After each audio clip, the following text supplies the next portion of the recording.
and just having to watch his movements instead of concentrating on her schoolwork. And, you know, every time she gets in the car, it's like a sigh of relief that she's made it through the day without him doing something, or sometimes it is a story. It's frustrating to know that there's no consequences to his actions and that he can come back to the classroom year after year with maybe some suspensions and be right back in there bullying the same students. What if I put you in a room with someone who has threatened you and bullied you and made you sit there all day long and tell them you have to study, you have to learn, you have to meet your benchmarks with that same person sitting beside you? How could you do your best? You can't. She's too nervous. And she's been threatened. She's been threatened and is scared of him. It is very hard in the mornings. So vomiting, he used to cry some, not so much anymore. And I think it just had to do with not feeling safe in a place where you should feel safe. We're here to talk about bullying in school, the constant threats, harassing based on race, gender, religion, or sexual preference.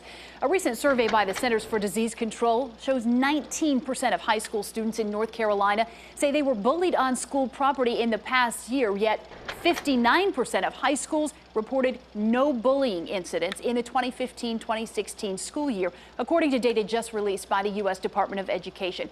In fact, 72% of all schools in the state reported 0 incidents of bullying.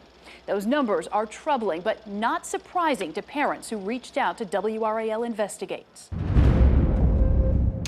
2 bullying incidents in Wake County high schools come to a head. In one case, the alleged bully physically attacks her target. In the other case, a student who says he was tired of constant racial remarks gets physical with another student. Do you feel like the state and the county think your child's safety is the most important thing? No, or my child would not be put in this position. WRAL Investigates was contacted by several parents who feel schools aren't taking bullying seriously enough. You're just told, we're on top of it, we'll keep our eyes out, you know, please continue to have your child say something to staff. While school leaders say they're on top of it, bullying data uncovered by WRAL Investigates raises questions about whether they're properly reporting it. In Wake County schools, 55%, just more than half, reported no bullying. The number of schools that reported 0 bullying in other districts in our area is even higher. Durham, 70%, Cumberland, 69%, Johnston, 89%, Halifax, 90%, Hoke, 93%. 100% of schools in Vance County report being bully-free.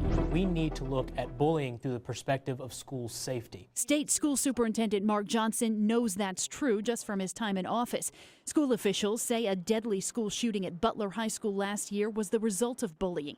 Johnson wants more mental health counselors and school resource officers to stop trouble before it starts. That student that is scared to go to school, that student that feels like they are being tormented, that student needs someone they can confide in at school. One idea, hopefully coming to every classroom, is an app. We need to be able to work with students to report that to us in a way that they are comfortable so that we can stamp that out. He hopes the app will fight bullying outside of school walls. We don't see all the cyberbullying that goes on in social media. Teachers don't see all the cyberbullying that goes on in social media.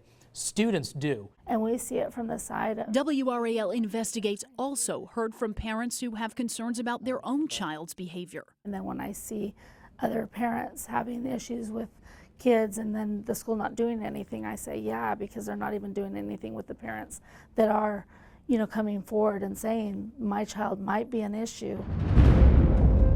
And so it's scary that if they don't listen to the parents, who are they going to listen to?